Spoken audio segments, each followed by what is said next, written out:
میرے بھائیو اور دوستو، اللہ تعالیٰ نے انسان کو جسم اور روح ان دو چیزوں کے مرکب سے پیدا فرمایا ہے۔ جسم کے بننے کا نظام اور ہے اور روح کے بننے کا نظام اور ہے۔ جسم کسی اور جگہ بنتا ہے اور روح کہیں اور سے آتی ہے۔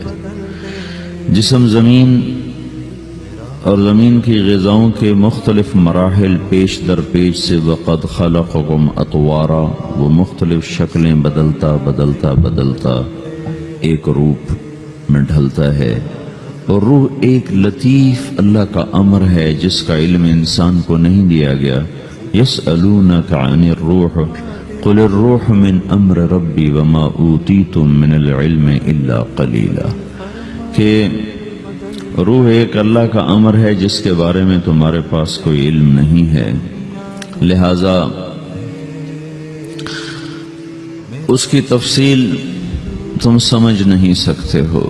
روح آسمان سے آتی ہے، جسم زمین میں بنتا ہے، پھر 4 مہینے بعد اللہ اس کو آپس میں جوڑ دیتا ہے، زندگی متحرک ہو جاتی ہے۔ روح ہی کے ساتھ زندگی کی بقا رہتی ہے۔ جب اللہ اس سے واپس نکال لیتا ہے تو سارے ٹائٹل ہٹ کر صرف ایک نام سب کو مل جاتا ہے، اور وہ میت کا ہوتا ہے۔ وہ حضرت مولانا ہو، وہ کوئی ڈاکٹر ہو، بادشاہ ہو، صدر وزیر ہو، سارے اعزاز ٹائٹل ہٹا کر اس پر میت کا لفظ مہر لگ جاتی ہے۔ اس میں سے کیا نکلا ہے؟ ہر چیز تو موجود ہے، اب یہ بولتا کیوں نہیں، اٹھتا کیوں نہیں، چلتا کیوں نہیں؟ اس میں سے روح نکل گئی ہے۔ روح ہمارے جسم کی اصل ہے، اسے نکال دو تو جانوروں کو بھی پتا ہے کہ اب یہ بے جان چیز ہے، چیونٹیاں کیڑے مکوڑے بھی اس کو کھانے لگ جائیں گے، جانور بھی کھانے لگ جائیں گے، زمین بھی اس کو گلانے لگ جائے گی، ہوائیں اس کو متغیر کرنے لگیں گی۔ روح انسان کے اندر ایک چلتا ہوا زندگی کا کارواں ہے۔ اسے جب اللہ واپس بلاتا ہے تو اللہ یتوفی الانفس حین موتها والتی لم تمت فی منامها۔ موت کیا چیز ہے؟ اس کے 200 جواب ہیں سائنس کی کتابوں میں، اور 200 جواب بذات خود بتا رہے ہیں کہ یہ ایک جواب بھی ٹھیک نہیں ہے، اور قرآن ایک جواب دیتا ہے اور وہی حرف آخر ہے، قل یتوفاکم ملک الموت اللہ یتوفی الانفس حین موتها۔ اللہ ہے جو تمہاری روحوں کو موت کے وقت کھینچ لیتا ہے، تمہارے جسم سے نکال لیتا ہے۔ تو میرے بھائیو، موت کے وقت انسان 2 کیفیت میں ہوتا ہے۔ کچھ لوگوں کی روح ایسی نکل رہی ہوتی ہے کہ ان کے رگ رگ میں وہ پھنس رہی ہوتی ہے۔ وَلَوْ تَرَى اِذْ يَتَوَفَّى الَّذِينَ كَفَرُوا الْمَلَائِكَةُ يَضْرِبُونَ وُجُوهَهُمْ وَأَدْبَارَهُمْ۔ کاش تم دیکھ سکتے وہ منظر جب اللہ کے فرشتے نافرمانوں کی روح کو نکال رہے ہوتے ہیں تو ان کے منہ پہ بھی مارتے ہیں، ان کی کمر پر بھی مارتے ہیں۔ اور اخرجوا انفسکم اليوم، نکالو آج اپنے روحوں اور جانوں، اب تم بچ نہیں سکتے ہو۔ وہ پیچھے ہٹنا چاہتے ہیں، رب ارجعون، مجھے واپس کر دے تھوڑی دیر کے لیے، لعلی اعمل صالحا، اب میں پورا ٹھیک مسلمان بن کے چلوں گا۔ تو اس کے جواب میں ہوتا ہے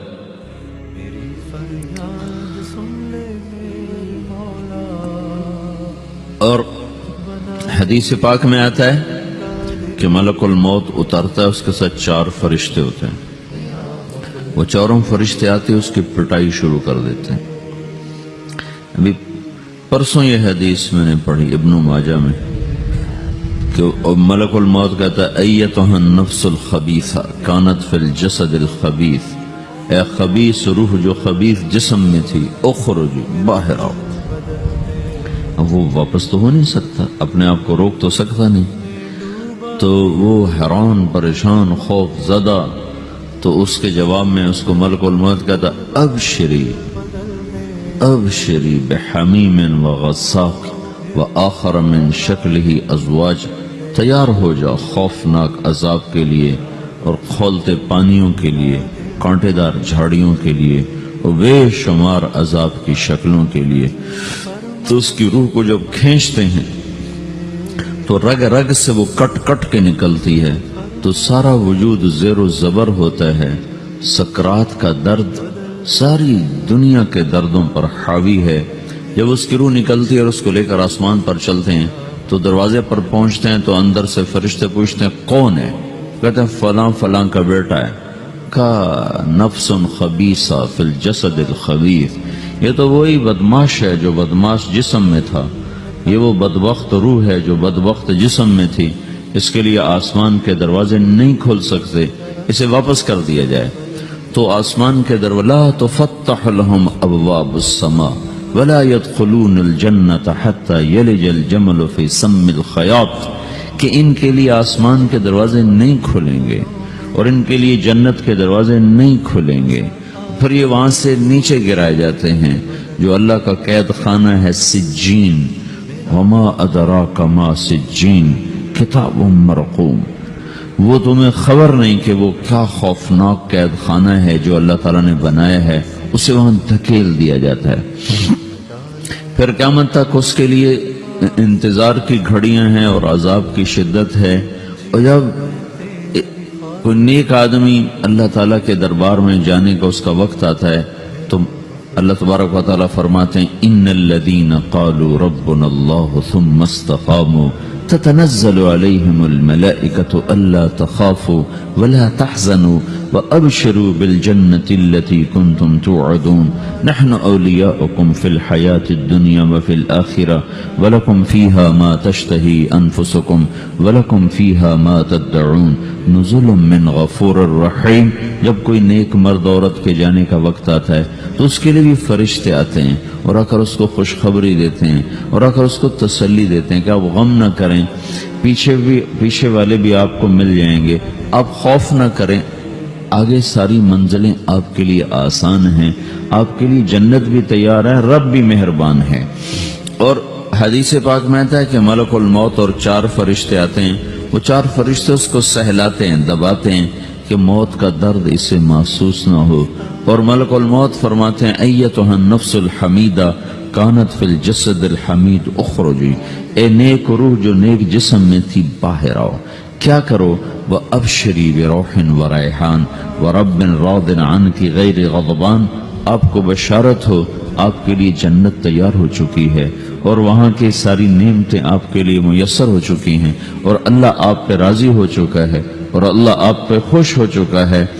اس پر اس کی روح کو نکالا جاتا ہے، پھر سارے فرشتے اس کو استقبال کے ساتھ جب آسمان پر لے جاتے ہیں تو اندر سے پوچھتے ہیں کون ہے؟ کہ فلاں فلاں کا بیٹا، فلاں فلاں کی بیٹی۔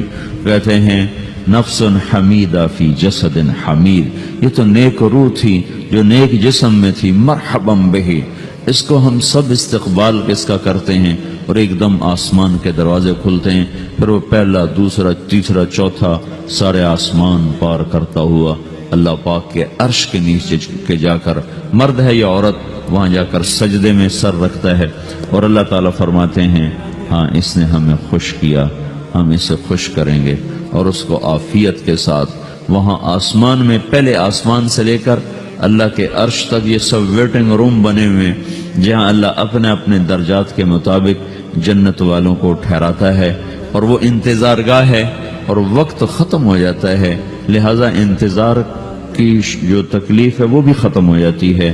وقت ختم تو انتظار کا احساس ختم اور ٹائم کے گزرنے کا احساس ختم۔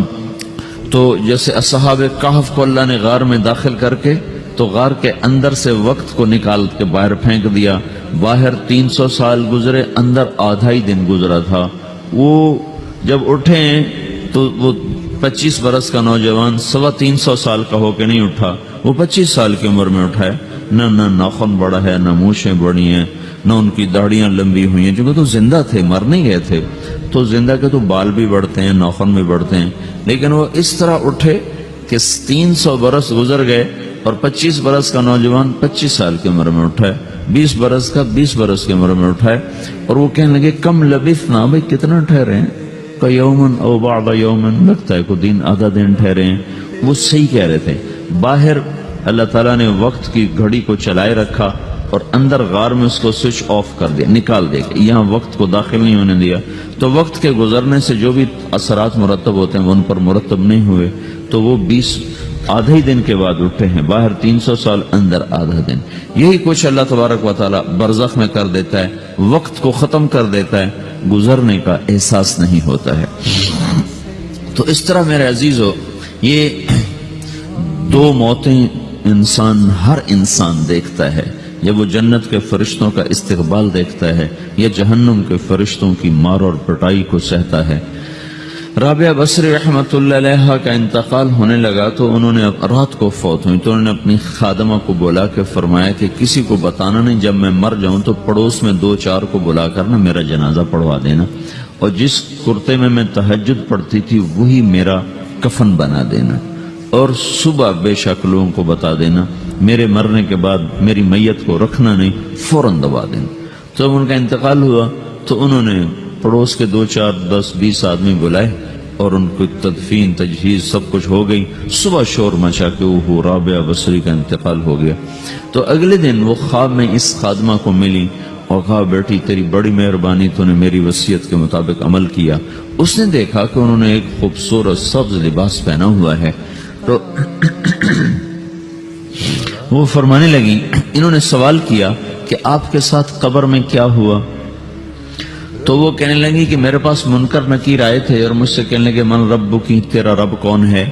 تو میں نے کہا سبحان اللہ، 40 برس جس کو میں نہ بھولا سکی اس کو 4 ہاتھ زمین میں آ کے میں بھول جاؤں گی.